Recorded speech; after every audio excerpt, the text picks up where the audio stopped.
Donc bonjour à toutes et tous. Vous m'entendez? Oui, il marche bien le micro, hein. Part fort. Je vous réveille un petit peu là, dès le matin. Alors on va passer une petite demi-heure ensemble pour parler innovation et intelligence dans la formation digitale. Bon, un titre qui est accrocheur un petit peu. Alors on va voir ce qu'on peut se dire derrière tout ça. Alors je me suis dit que ça pouvait être intéressant pour vous de se poser la question et d'essayer d'y répondre pour vous finalement sur, en 2019, quelle est l'innovation sur laquelle il faut miser. Et je me dis qu'il y a peut-être un certain nombre de personnes qui viennent dans un salon comme celui-ci en se disant quel choix finalement je dois faire, quelle est l'innovation qui va me permettre de transformer ma formation, de passer dans une nouvelle ère de la formation, de disrupter ma formation. Quel pari je dois faire? Est-ce que c'est le pari du micro-learning? Est-ce que c'est le pari de la réalité virtuelle?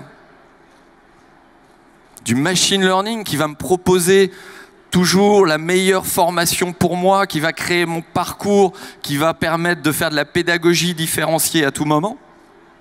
Ou est-ce que c'est le mobile qui va m'apporter ça? Alors, c'est un peu triste de commencer comme ça la conférence, mais j'ai une mauvaise nouvelle. À mes yeux, aucune de ces innovations ne va disrupter votre formation en 2019. Partez pas, hein. Sally, tu pars pas. Hein. Alors pourquoi cette triste nouvelle? Parce qu'avec un petit peu d'expérience sur ce marché, ni le rapid learning, ni le fast learning, ni le serious game, ni le e-learning, ni le social learning, et je pourrais en dérouler comme ça un certain nombre, n'ont disrupté le marché de la formation. En revanche, toutes ces innovations contribuent à construire un nouveau marché de la formation, des nouvelles approches pédagogiques, et c'est le fait de mixer tout ça qui peut avoir du sens. La question qu'il y a derrière, après cette nouvelle, voilà, je suis désolé de ne pas vous dire, c'est le stand B53, allez, c'est là que vous allez changer votre formation demain. On peut quand même se poser la question de, y aura-t-il un grand soir de la formation? Puisque on le lit partout, on en parle partout, le monde est en train de se disrupter. Alors pourquoi la formation ne passerait pas aussi à cette disruption? Qu'est-ce qui va révolutionner le monde de la formation? Donc après les moins bonnes nouvelles, j'ai une excellente nouvelle. Le monde de la formation, c'est vous qui allez le changer. C'est vous qui allez transformer votre entreprise, votre organisation en une structure apprenante. Parce que je pense que c'est derrière ces mots, derrière les terminologies structure apprenante, que se cache la vraie transformation du monde de la formation. Alors là, je vois dans vos yeux qu'il y en a certains qui se disent « il est sympa, il nous fait un petit truc marketing, il change des mots par d'autres ». Donc je vais essayer de vous dire ce que je mets derrière ces mots et quel sens je donne à ce terme « structure apprenante ». Si on veut répondre à ce qu'est une structure apprenante à mes yeux, c'est une structure qui a mis au cœur de sa stratégie la formation. C'est une structure qui, à son plus haut niveau, CEO, top manager, a intégré que la formation était un moteur de productivité de l'entreprise. C'est un CEO qui se dit « je veux produire plus vite mes produits, je crée une nouvelle usine.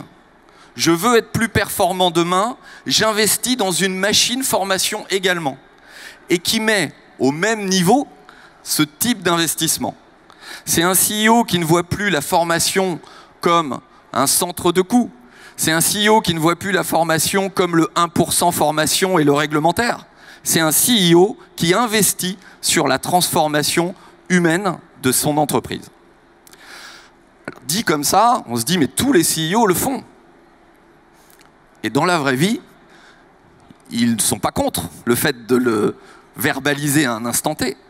Mais dans tout le cascading qui existe dans l'entreprise, ce n'est pas quelque chose qui est réellement porté. Ce n'est pas quelque chose qui fait le cœur de l'entreprise. Alors comment on peut arriver à ça demain? Déjà, la première question, c'est pourquoi le faire? J'ai envie de dire que la réponse à ça, pour moi, elle est sur deux plans. Le premier plan, c'est un plan purement business. C'est les entreprises d'aujourd'hui, pour être compétitives, elles doivent être réactives, se transformer et se transformer plus vite que leurs compétiteurs. Donc, la formation d'aujourd'hui, c'est plus un centre de coût, c'est le moteur du business. D'intégrer ça, c'est une manière de changer le paradigme de la formation et du service formation qui plus est. Le deuxième enjeu, il est humain, c'est fidéliser ses collaborateurs. Aujourd'hui, les collaborateurs de l'entreprise et vous-même, en tout cas moi-même dans mon entreprise, j'aime apprendre de nouvelles choses. Et ce qui me motive, c'est cette quête permanente de progression.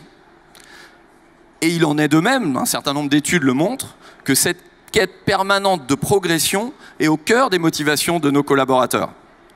Et donc leur fournir la capacité de se développer, d'améliorer, de faire croître leurs compétences sur tel ou tel domaine, c'est un facteur de fidélisation.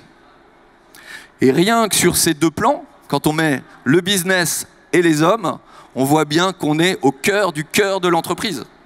Et que c'est l'entreprise qu'on est en train de transformer. Que l'innovation, elle est à cet endroit-là. Un petit chiffre qui concrétise ça.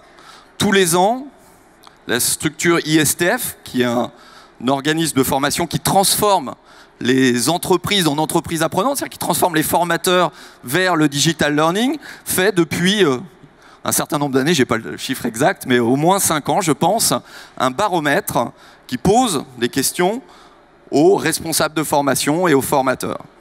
Et on voit d'année en année monter le critère de pourquoi vous voulez passer au digital learning, pourquoi passeriez-vous au digital learning, pourquoi accélériez-vous le digital learning. Et bien petit à petit, le critère qui monte, le choix qui monte, c'est pour être de plus en plus réactif face aux enjeux du business. Donc ça veut dire que derrière cette entreprise apprenante, il y a une réalité. Et on sent bien que les services formation sont en train de se transformer et en train de se mettre au cœur du business de l'entreprise. Alors comment vous pourriez accélérer cette transformation? Et donc comment devenir une entreprise apprenante? Par rapport à ça, j'ai essayé de synthétiser, et puis on prendra un temps de questions-réponses, donc ce sera le moment d'échanger et d'en discuter. La transformation de l'entreprise en entreprise apprenante sur 4 points. Le premier point, c'est d'arrêter d'opposer la formation un peu top-down, vue par la hiérarchie, vue par le management qui va décider du plan de formation pour ses collaborateurs, à la formation portée par le collaborateur lui-même, qui crée son parcours. Et trop souvent, à mes yeux, je lis une opposition. L'ancien monde, c'est le plan de formation. Le nouveau monde, c'est le Netflix de la formation. J'ai l'impression de lire ça à longueur de journée. Ma croyance, c'est que si on ne sait pas faire cohabiter les deux, on n'est pas au cœur de la transformation. La transformation, c'est forcément les deux. C'est forcément des collaborateurs qui ont une appétence et qui ont envie de se transformer et qui choisissent leur propre parcours de formation. Et que la motivation intrinsèque de leur parcours, c'est ce choix. Et puis, c'est aussi des entreprises qui ont des nouveaux enjeux, des nouveaux produits, des nouveaux marchés. Vous savez que un job sur 2 de demain n'est pas encore connu, on n'en connaît pas encore les compétences. Donc il va bien falloir que les entreprises prennent à bras-le-corps cette stratégie de transformation. Et ils vont prendre cette stratégie, pas uniquement en laissant leurs collaborateurs choisir dans le Netflix de la formation. Ils vont aussi définir des stratégies de parcours de formation, de parcours de développement de compétences pour atteindre ces objectifs. Et donc la combinaison de parcours individuels portés par le collaborateur et de parcours structurés portés par le management et la structure formation, c'est un des points clés de l'entreprise apprenante, pas d'opposition, mais une combinatoire des deux. Deuxième axe autour de cette entreprise apprenante, c'est l'industrialisation de la matière pédagogique. Alors qu'est-ce qu'on met derrière tout ça? La matière pédagogique, elle est polymorphe. Ça n'est plus le petit bouquin de présentiel et le formateur dans sa salle, ça n'est plus le PowerPoint, ça n'est plus le module e-learning, c'est un peu tout ça. C'est aussi des échanges informels, c'est aussi du coaching. Et tout ça, il va falloir l'industrialiser. Pas au sens en faire des petits robots, mais au sens ne pas laisser les choses complètement s'auto-construire à droite, à gauche. Voilà, il va falloir structurer. Pour en revenir au point de départ, si on veut que la formation soit un moteur, et un moteur puissant, je prenais l'image de la chaîne industrielle, eh bien il faut garder cette image en tête. On doit construire ce moteur. Et il doit avoir des gros cylindres. Et il doit être capable de générer beaucoup de matière pédagogique avec une direction claire. L'industrialisation, pour ça, est au cœur du système. Alors, qu'est-ce qu'on pourrait opposer à l'industrialisation? Parfois, le risque est, c'est vraiment tentant parce qu'il y a plein de belles choses quand on est dans un salon comme celui-ci. Il y a plein de belles innovations. Il y a plein de choses qu'on a envie de tenter. Le risque, c'est de courir une expérience versus une transformation.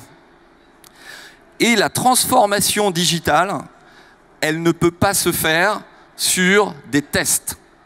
C'est pas parce que vous allez tester le dernier gadget, c'est pas péjoratif au sens où je le dis, hein, la dernière innovation technologique et qu'elle marche, que vous avancez dans votre transformation digitale. Pourquoi? Parce que derrière le mot transformation, il y a inertie. Et tout ça va prendre du temps. Et c'est la transformation des hommes qui est plus importante que uniquement l'usage de telle ou telle technologie. Gardez donc derrière ce mot industriel la logique de transformation. Mettre en ordre de marche l'usine. Troisième point, on a créé de la matière, elle répond à des besoins structure de l'entreprise, elle répond à des besoins individuels. Comment l'organise-t-on? Et on a différents points là-dessus. Première chose, comment on génère le fait que l'entreprise n'est pas uniquement en termes de matière, de contenu, drivé par un service formation, quelques formateurs. Parce que ça ne peut pas suffire. Le besoin, et tout ce que j'ai dit avant, le moteur ne pourra pas être alimenté par un petit tuyau d'essence qui est le service formation. Aussi pertinent soit-il, aussi central soit-il. L'idée, ce n'est pas de l'enlever, mais ça ne pourra pas suffire. Il faut que l'ensemble des collaborateurs se mettent en logique de co-construction du savoir. Il faut passer d'un monde de la formation porté par des spécialistes de la formation à un monde qui intègre ce qu'on appelle, c'est un peu jargonnant, le User Generated Content. C'est le fait que chaque collaborateur puisse prendre un petit bout de son savoir et le transmettre. Pour donner une image, c'est YouTube. C'est les tutos que vous regardez sur YouTube. Il faut que, à l'image de beaucoup de gens qui aiment transmettre leur savoir sur YouTube, leur passion, leur savoir-faire en bricolage, eh bien, on réplique ça dans l'entreprise pour que chaque petit savoir puisse se transformer, se transposer, se transférer. La deuxième chose, c'est comment on récolte tout ça et comment on l'organise. Et là, je vais vous donner quelques exemples qui peuvent vous parler. c'est qu'en général, quand on regarde une entreprise, le savoir, la matière, on n'en manque pas. Il y en a partout. Tellement partout qu'on ne le trouve pas. Vous en avez sur SharePoint, vous en avez dans votre réseau social d'entreprise, vous en avez qui sont portés, alors SharePoint ou Google Drive, hein, je ne fais pas de pub pour Microsoft ou Google, mais enfin voilà, vous en avez dans des systèmes qui sont des systèmes de gestion documentaire, vous en avez qui sont portés par le département marketing, voilà, et qui viennent un peu en opposition avec ce qui est porté par la formation, etc. Je pense que ça vous parle, ce que je dis, c'est que l'information, la formation, elle est portée par énormément de gens. Ce qui est bien, ce qui va dans le sens de ce que j'évoquais avant. La problématique, c'est pas comment on arrête ça, comment on dit non, non les gars, c'est pas vous au service marketing qui devez faire les supports de formation, c'est nous parce que nous on est marqué service formation. Hein. Ça peut pas marcher ça. En revanche, il faut mettre en place les systèmes qui vont permettre d'organiser ça, qui vont les flux, les process, alors process pas très beau, mais en tout cas gérer le flux d'informations pour qu'au final, ce flux converge dans un endroit où le end-user, celui qui aura besoin à un instant T d'un savoir, d'un micro-savoir, il puisse le trouver. C'est ça l'enjeu. Et derrière ça, vous voyez bien que si vous dispersez ce savoir, si vous l'éclatez dans X canaux, X supports, X espaces de stockage, ça va être quand même assez compliqué. C'était le troisième point sur cette logique de créer l'envie, mettre en la dynamique de tout le monde est contributeur, et derrière ça, ça ne peut marcher que si ces contributeurs arrivent à vivre dans un système un peu commun et structuré. Et le dernier point, c'est que tout ça, cette entreprise apprenante, ne peut fonctionner que si on sait la piloter. Ça paraît tout bête, et pourtant.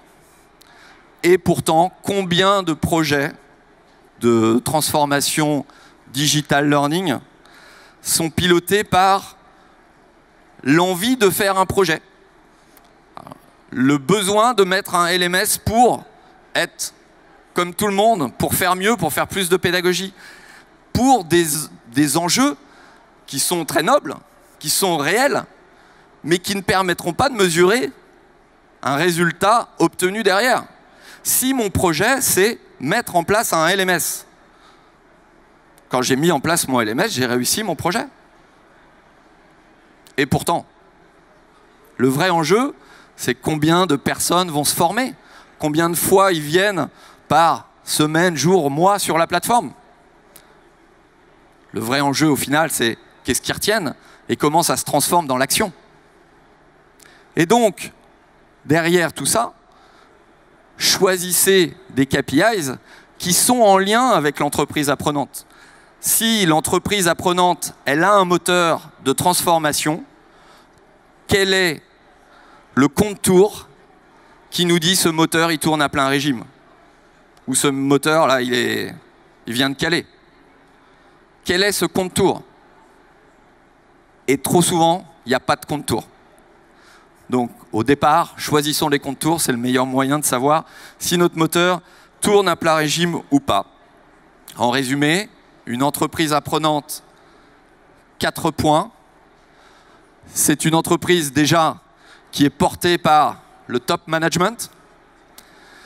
C'est une entreprise qui sait produire sa matière, qui sait l'organiser, qui a une matière qui répond à la fois aux objectifs de l'entreprise et des individus, et qui a, au-dessus de tout ça, un outil de suivi qui lui permet de dire on progresse, on décolle pas, on est à fond. Voilà, ces éléments-là. Voilà pour ce que j'avais envie de dire en termes d'innovation, parce que je pense que si toutes les entreprises mettaient ça au cœur de leur transformation, on aurait une société ultra performante et ultra agile. Voilà, j'ai fini. Je vous remercie pour votre attention et je suis à votre écoute pour prendre quelques questions et essayer de commencer un petit échange.